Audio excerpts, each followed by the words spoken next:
Good afternoon, Mr. B.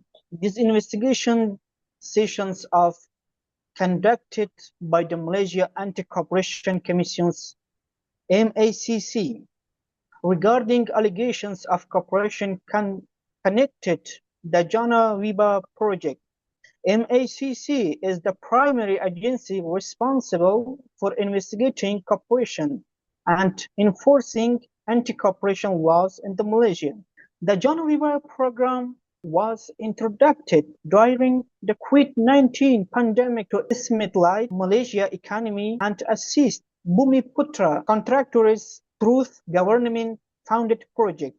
However, investigations reveal allegations of abuse of power, direct navigations, and corruption involving public funds worth millions of ringgits. Based on our findings, your company reserved several subtracting projects without an open tender process. Financial records and witness statements also suggest the unlawful payments we made to secure those contracts. Would you like to explain your involvement? Good afternoon, officer. Look, I will not deny that my company obtained some project through influential connection, but you have to understand the situation at the time. Okay, during the pandemic, the economy was unstable and many businesses were struggling to survive. I had hundreds of employees depending on me for their livelihood. I wanted to keep the company operating and protect their jobs. I convinced myself that this was simply how the industry worked.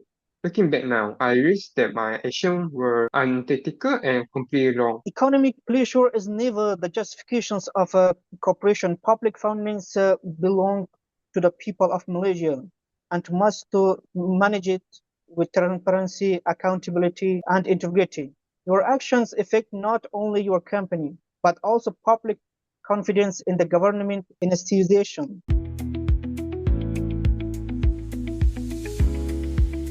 Mr. B, you are graduated as a respected university and you are reserved professional training education. Investigations are expected to develop essential leaders who understand integrity and accountability. Look back, how did your education influence your discussion? My university taught me how to manage business, compete in the market, maximize profit, and achieve financial success. However, when I entered the real business world, I faced pressure that no textbook could fully prepare me for. I understood the legal requirement, but I allowed ambition and pressure to overshadow the ethical value and I had learned. Education gave me knowledge, but I had failed to apply integrity when it mattered most. This is an important lesson.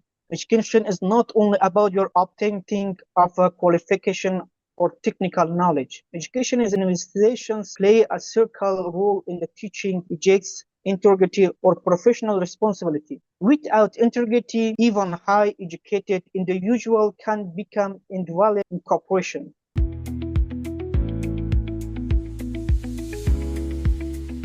Let us discuss your family background. How did your upbringing influence your choice?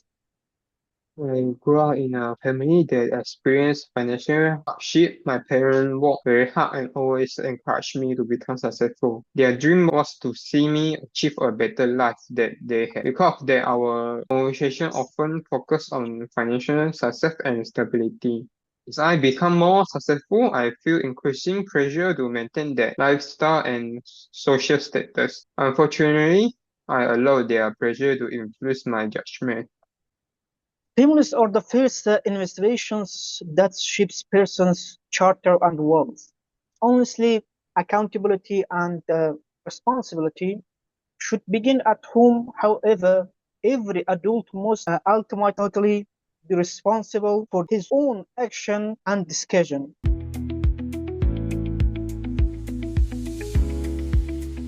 You have publicly distribute yourself or a religious person.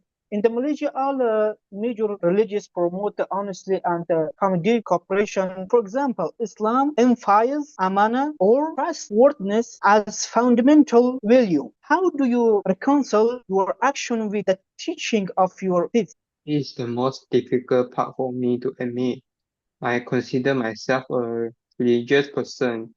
Yet my action did not reflect my belief. I wrongly convinced myself that donating money to charitable and religious cause would somehow compensate for what I have done.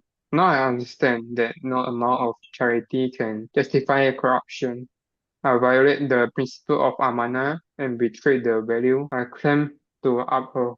Religious investigations remind society that integrity is a moral obligation. No amount of withheld or person gains can justify dishonest actions.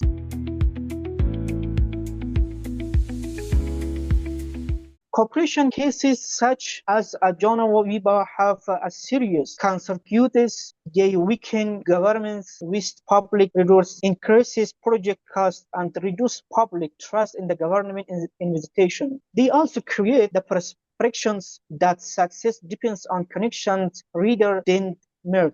What is your response to that? When I saw the media report and publication, I finally understood the broader impact of my action. My decision did not only affect me or my company, they contribute to public frustration and damage confidence in the system. Young Malaysians may begin to believe that hard work and merit do not matter, and that only personal connection can lead to success. When the harm caused to society and public trust, I sincerely apologize.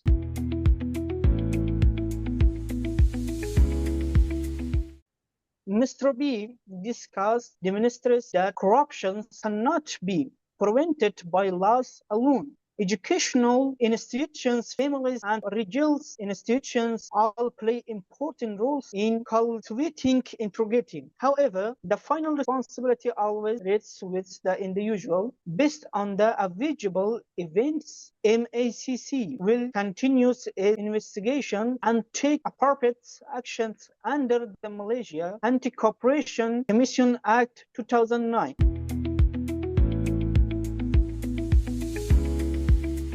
Corruption destroys trust, weakness investigation with public reviews and slows national development. Let us uphold honesty, accountability, and integrity even every aspect of life. Together we can build a stronger, more transparent, and corruption for free Malaysia for future generations.